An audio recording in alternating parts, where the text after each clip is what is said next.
He was not abuse. He was the wrong kind of person. He was the wrong person. He was the wrong son. And my dad never recovered from that. And my grandfather essentially needed to get rid of him. You say your grandfather destroyed both your father because he wasn't the person your grandfather wanted him to be. Mm-hmm. Donald Trump is president of the United States, yet you say the grandfather destroyed him as well. Yes. He went about it differently because, unfortunately for Donald, he could be of use to my grandfather. It wasn't as simple as that, of course. Donald had many years of watching my father be the wrong one, behaving differently, not being accepted for who he was. And it's impossible to know who Donald might have been under different circumstances and with different parents. But clearly he learned the lesson from watching his almost 8-year-old brother be punished for being kind, for being generous, for being sensitive, for having interests outside of what my grandfather thought was acceptable. You know, he loved to hang out with his friends. He loved to boat and fish and fly. By the time he graduated from college, he had his private and his professional pilot's license. He wasn't a killer. He was not a killer. And shockingly, that was a bad thing. And Donald learned that lesson. And he essentially had to sacrifice whatever goodness there may have been in him once, whatever capacities for experiencing the full range of human emotion to my grandfather. And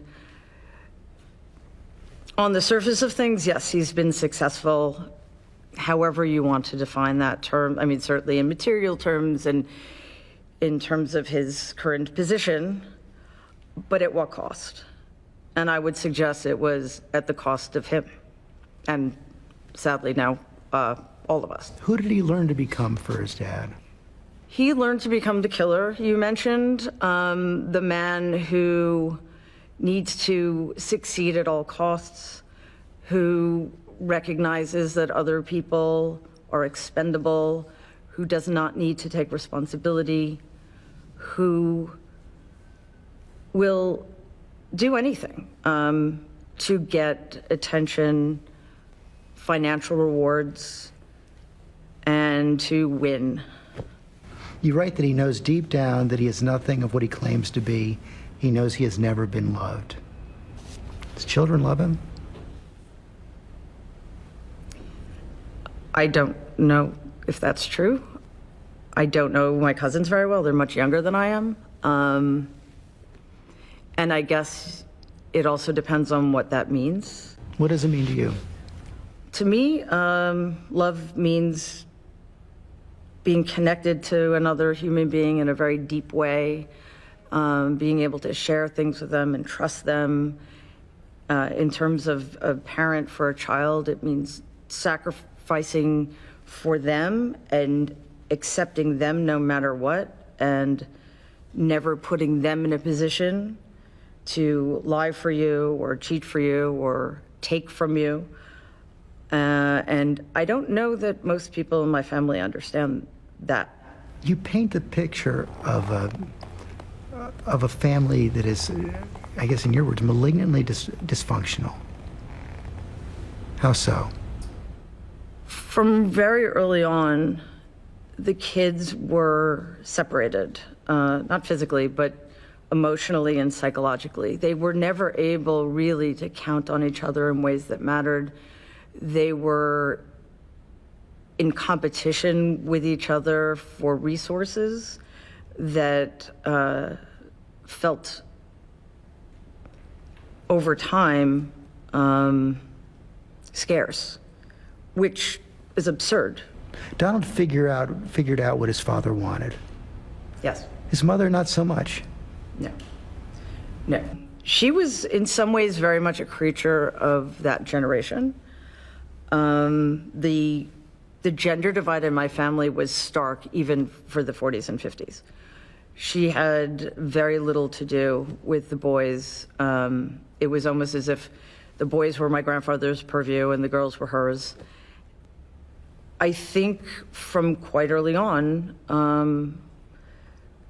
Donald just didn't expect much from her.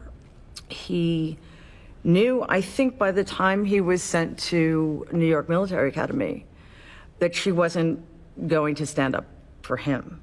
And after that very tragic year when she was quite ill and inaccessible, when he was only 2.5, I don't think the rift was ever repaired. You describe her as being more or less at her wit's end with Donald before he's sent to the military academy. Yeah. How so? He didn't listen. He didn't respect her. I believe that because of that initial rift, which wasn't her fault, you know, she was extraordinarily ill. She was in and out of the hospital for 6 to 12 months. And after that, I don't believe that she was attended to properly. You know, her physical well-being was perhaps addressed, but her psychological well-being was not. And for whatever reason, she was not able to repair what that absence had wrought. So as he grew older, I think that he just didn't know how to relate to her, couldn't trust her. And what I'm sure he experienced as an excommunication to boarding school was probably the last straw. He described, I interviewed him on Mother's Day a few years back. He said she was a warm, loving, and generous person. It was his father who was the hard one. Yet you tell a story of going to the White House in April of 2017 and noticing what's on the desk behind the president. Yes. Yeah, it was pretty striking. And to be honest, I didn't notice until I saw the picture my brother had taken of me while I was sitting behind the Resolute desk. And there was my grandfather right over my shoulder. So I had, of course, heard the conversation that Donald had with Marianne, you know, maybe you should get a picture of mom on your desk, and his saying, oh yeah, somebody get me a picture of mom. But it wasn't until I saw that image of my grandfather hovering in the background that I realized how striking it was, that my grandmother was nowhere to be seen, you know, not even an afterthought, really. Although, of course, a picture was gotten, and I believe it's still there now. Tell me about your father at his best. Unfortunately, I can only do that through other people. By the time I was born, he was quite ill. Alcohol. Yes. Which, you know, caused all other kinds of illnesses too. And because my family, for reasons that are rather complicated, were very invested in portraying my father as a loser, somebody who didn't toe the party line, somebody who betrayed my grandfather by not going into the business, and doing the entirely irresponsible thing of becoming a professional pilot for TWA at the dawn of the jet age. I, much to my shame, didn't understand what he had accomplished. I was often ashamed of him, not realizing that he had no support in the family and was treated as somebody who was damaged beyond repair and wasn't worth investing in any way, emotionally or otherwise. You write, Donald, following the lead of my grandfather, and with the complicity, silence, and inaction of his siblings, destroyed my father. Yeah, that was hard to write, much harder to witness. Partially because my dad, at his best, which unfortunately was in the 60s, the early 60s, was, I mean, not that it matters, but he was an extraordinarily handsome man. But he was also charming, but in a deep way, kind, generous, fiercely loyal, and beloved. I've been in touch with his friends who haven't seen him since college or even before that, and they remember him as the most wonderful human being they ever met. They remember the wonderful times they had together.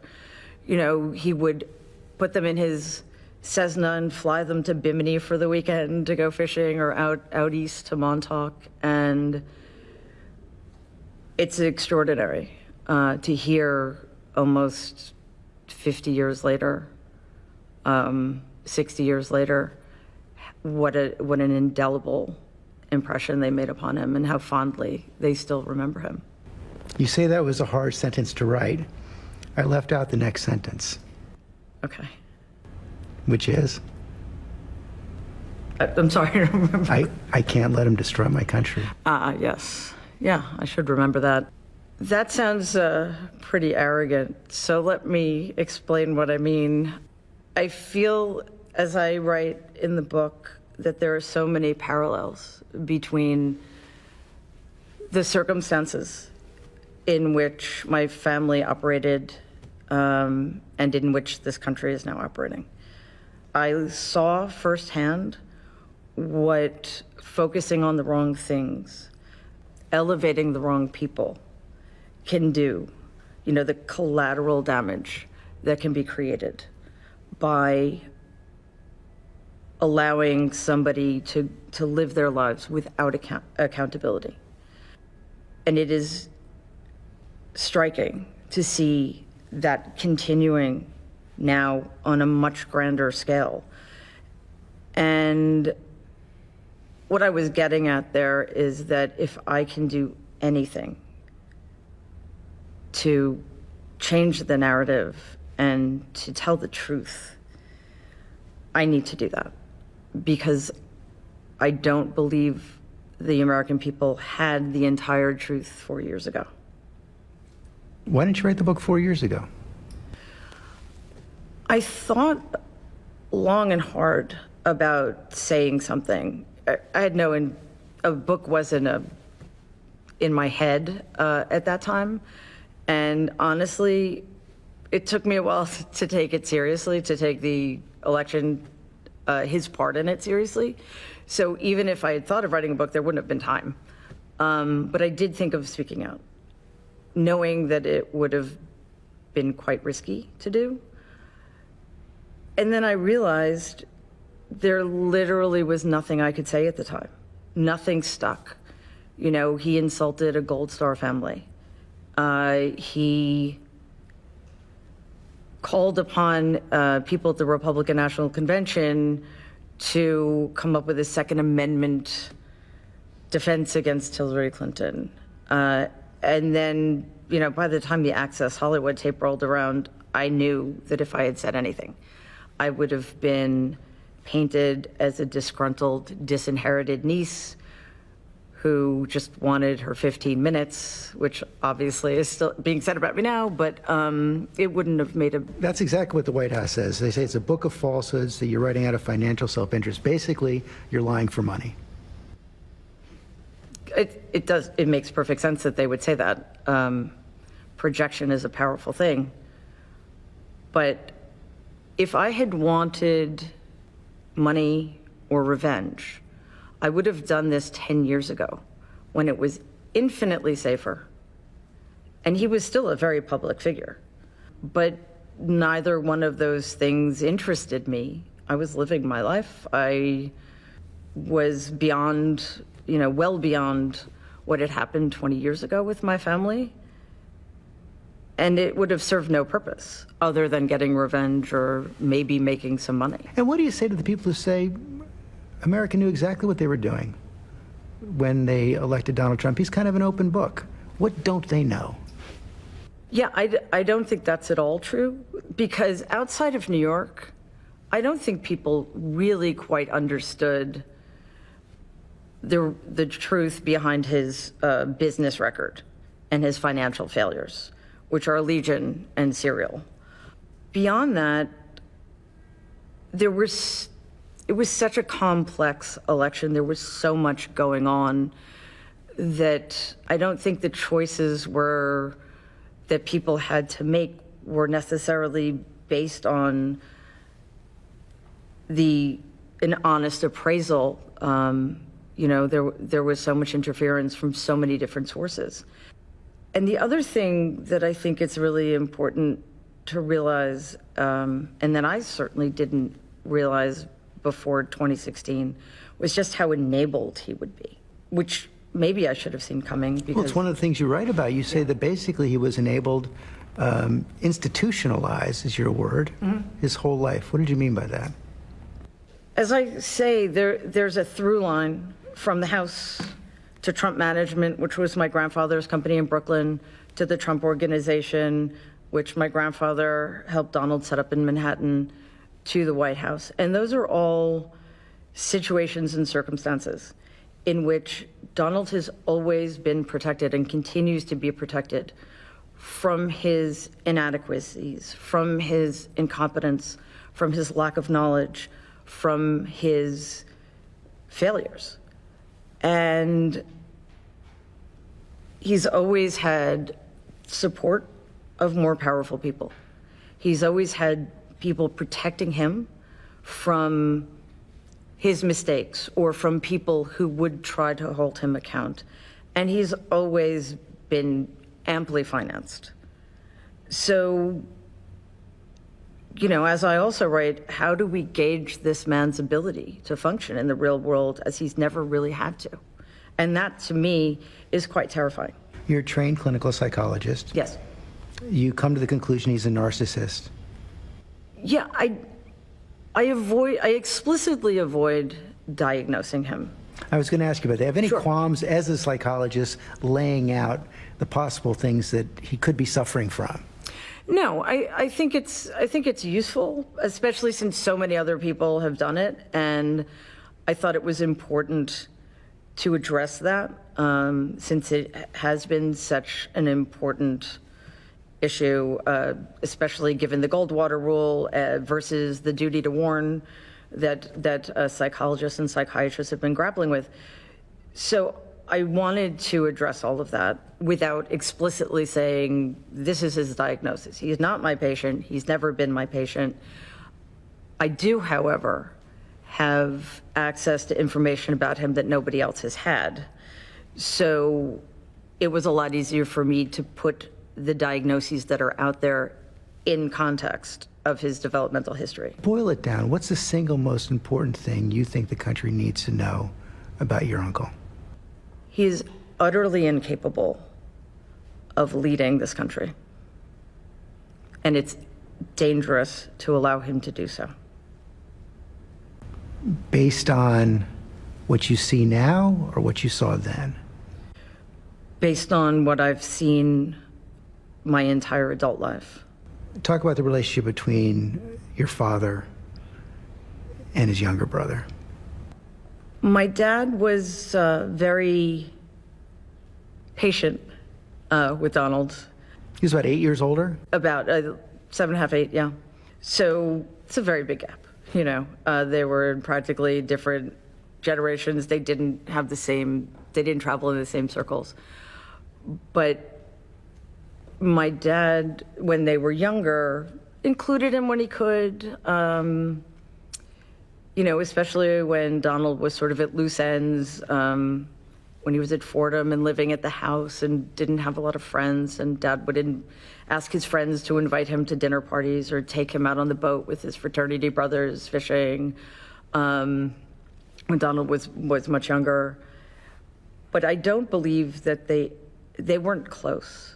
And I think as soon as it became clear my father was not going to be able to continue a Trump management, and this would have been in the early 60s,